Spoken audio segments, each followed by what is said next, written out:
Hello, we are back with Cicero's first speech against Catiline. Now, this is the third part. If you didn't see my videos on the first and second parts, please have a look at those. But here in the third part, Cicero starts with an argument a minore ad maius. So this is an argument when you're starting from a smaller premise and saying that it applies to something greater. So he starts with this vero, but in fact, but in truth, or something like that, and then goes on to tell us about Publius Scipio Nasica and Tiberius Gracchus.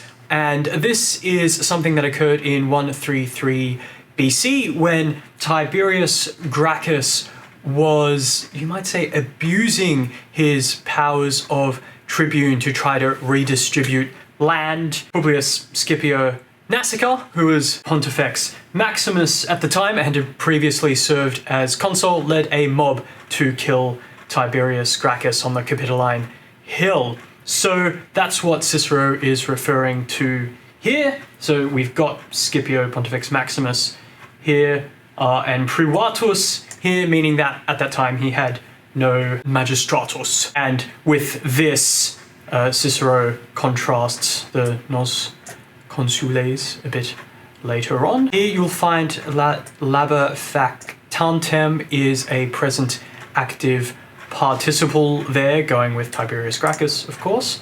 And in the second part of that sentence, you'll find this idiom, orbem terrae, meaning the world. Perferimus here at the end is a future. Then in the next sentence, nam illa nimis antiqua praeterio. So this is a nice rhetorical technique called the praeteritio, where you mention something by saying that you're not going to mention it. And that's what Cicero is doing here. And this introduces a quod clause here, so a noun clause, and the apposition to the quod is really the illa.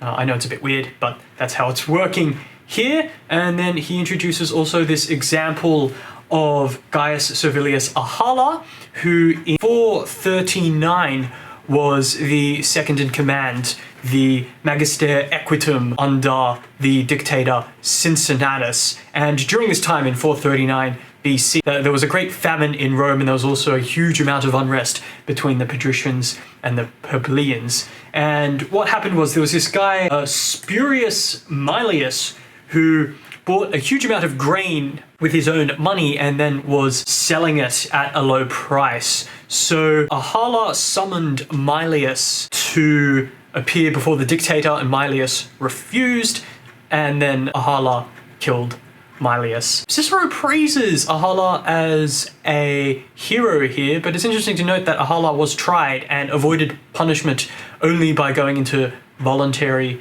exile. That's not the only strange thing here. The other thing you've got is the novus rebus, which is a dative object after the studio, which we get here in a present participle. And we go on to the next sentence where we've got a nice epizeuxis to start with, and you'll see this is the first of many in this little section. Fuit, fuit, and then we've got the ut here introducing a result clause borne out by the imperfect subjunctive there, coerceront. Also, you've got this ablative here, so that acrioribus suppliciis is an ablative, and then the quam there is one of comparison. Moving on, Cicero talks about this Senatus Consultum, this resolution of the Senate, which was passed in October 21, basically giving the consuls the power of martial law. Then later on we've got concilium and auctoritas, both singular nominatives. The verb is deest. Re publicae is dative of compound verb. And at the end here, the huis ordinis, this order that refers to the consuls. And then in this last bit, we've got another epizeuxis at the start, nos consules de sumus, the consules in opposition there to nos. Alrighty then, I think that is everything. If you want some more help with your Latin or your ancient Greek or your English, please join us at shakespeareacademy.com.au.